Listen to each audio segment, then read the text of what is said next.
Bismillahirrahmanirrahim. Assalamualaikum warahmatullahi wabarakatuh. Saya Reza Aldino. Pada kesempatan kali ini, saya akan menyampaikan materi presentasi untuk mata kuliah Teknik Pengeringan dengan judul presentasi Pengeringan Tenaga Surya dengan Sistem Backup Tenaga Biomasa untuk Pengeringan Hasil Pertanian.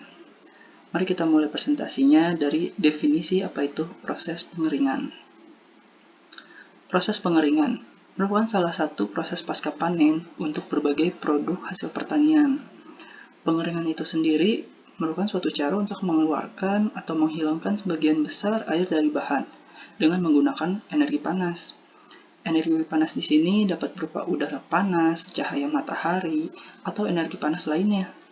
Tujuan dari pengeringan merupakan untuk mengurangi kandungan air bahan sampai batas tertentu, sehingga aman disimpan sampai proses selanjutnya.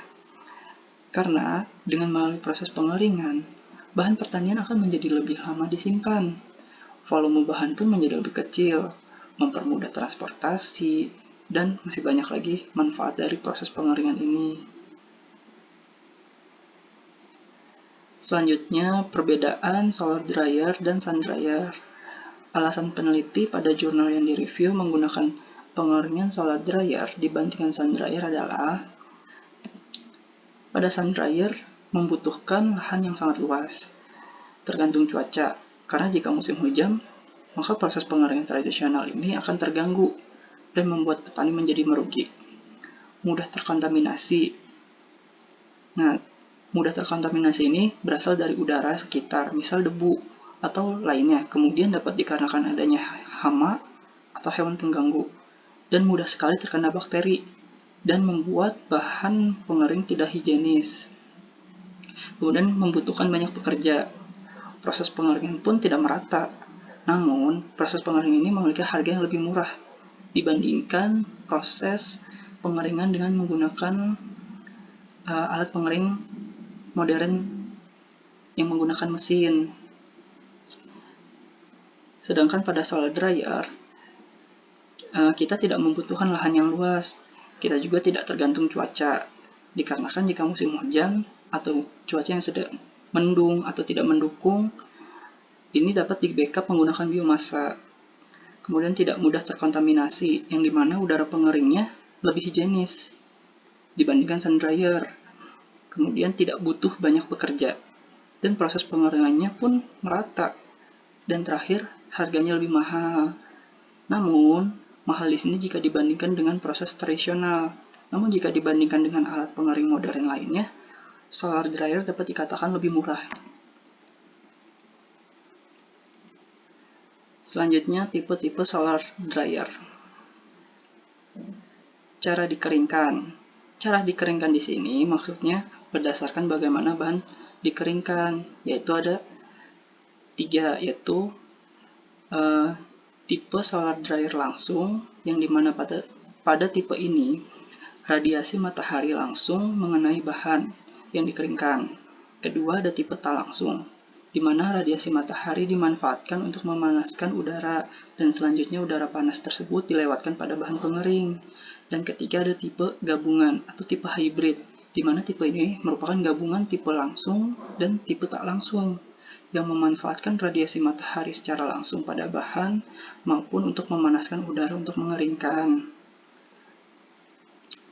Kemudian pemanfaatan alat bantu, yaitu ada 2 tipe, ada tipe aktif dan tipe pasif.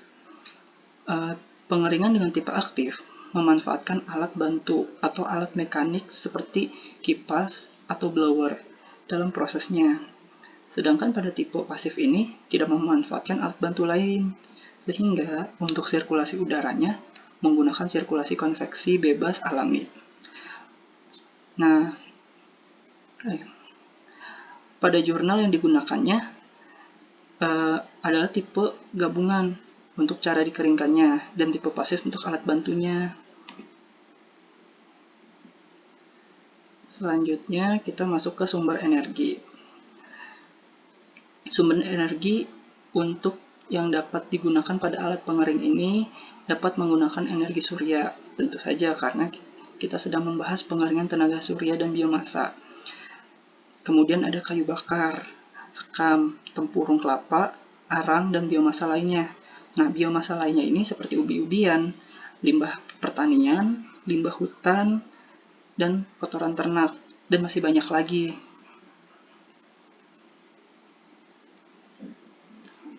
Selanjutnya kita masuk ke hasil penelitian. Alasan dipilih. Maksudnya alasan dipilih ini maksudnya alasan kenapa si peneliti ini menggunakan alat pengering tenaga surya dan biomasa. Yang pertama, alasannya bahan mudah didapatkan. Kedua, pengoperasiannya mudah. Dan ketiga, nilai lebih ekonomis. Nilai lebih ekonomis ini dilihat dan dibandingkan dengan alat pengering modern lainnya yang memiliki modal awal lebih mahal karena membutuhkan mesin-mesin yang lebih mahal dan lebih modern dibandingkan tenaga surya dan biomasa ini. Kemudian ada bahan utama. Bahan utama ini maksudnya dalam pembuatan alat pengering tenaga surya dan biomasa. Yang pertama ada kotak dan rak. Kotak dan rak ini digunakan untuk menyimpan bahan pertanian.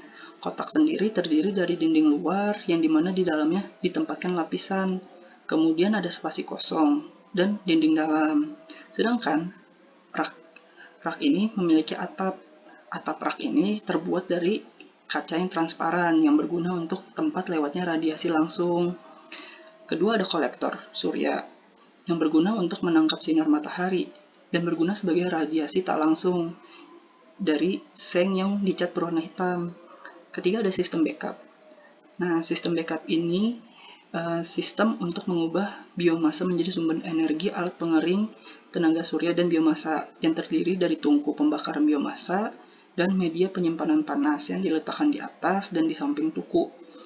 Tungku berupa susunan batu bata. Sistem backup ini terhubung dengan cerobong asap, yang dimana cerobong tersebut untuk membuang asap hasil pembakaran biomasa ke alam bebas. Namun, sebelum asap tersebut dibuang, asap yang mengandung panas tersebut dilewati terlebih dahulu melalui spasi kosong. Spasi kosong ini berupa saluran yang dibuat sedemikian rupa menjadi jaket bagi rak. Jaket tersebut berguna untuk terjadinya pembakaran secara maksimal dan bahan tidak ada terkontaminasi oleh asap pembakaran. Dan itu salah satu keunggulannya, jadi tidak lebih higienis dibandingkan sun drying. Sekarang kita masuk ke keunggulan dan kekurangan dari alat pengering tenaga surya dan biomasa.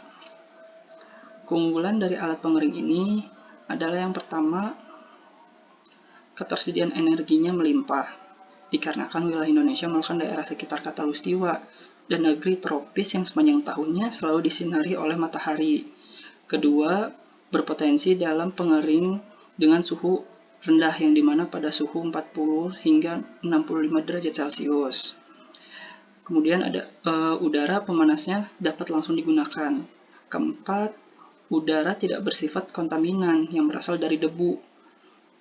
Kemudian mudah dibuat dikarenakan desain dan bentuknya yang sederhana dan dapat disesuaikan dengan kebutuhan petani. Dan terakhir, ramah lingkungan dikarenakan energi yang digunakannya menggunakan energi surya dan biomasa yang dimana tidak merusak lingkungan dikarenakan tidak menggunakan sumber energi dari fosil, namun dari limbah pertanian, kayu bakar, sekam, dan biomasa lainnya seperti yang sudah dijelaskan di slide sebelumnya. Sedangkan kekurangan dari alat pengering tenaga surya dan biomasa ini adalah kurangnya pengenalan kepada petani-petani lokal, di mana petani lokal masih sulit beradaptasi dengan kebiasaan menjemur secara tradisional dengan menggunakan alat pengeringan modern ini. Oleh karena itu, dibutuhkan sosialisasi dan mengubah mindset dan kebiasaan petani lokal menggunakan penjemuran yang tradisional menjadi menggunakan alat pengering yang lebih modern, contohnya seperti alat pengering tenaga surya dan biomasa.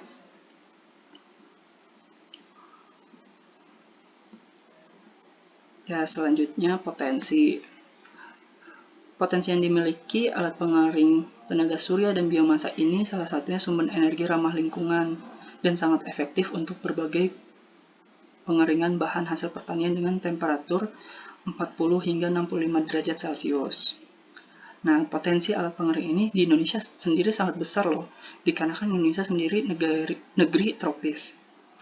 Alat pengering ini juga sangat efektif untuk berbagai jenis bahan hasil pertanian, karena sudah diuji cobakan seperti pada cabai rawit, kemiri, kacang kedelai, kacang hijau, dan kopi.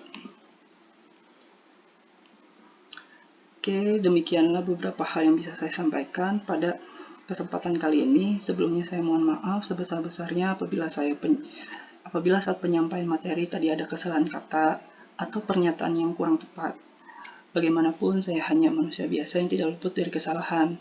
Sekian, terima kasih. Wassalamualaikum warahmatullahi wabarakatuh.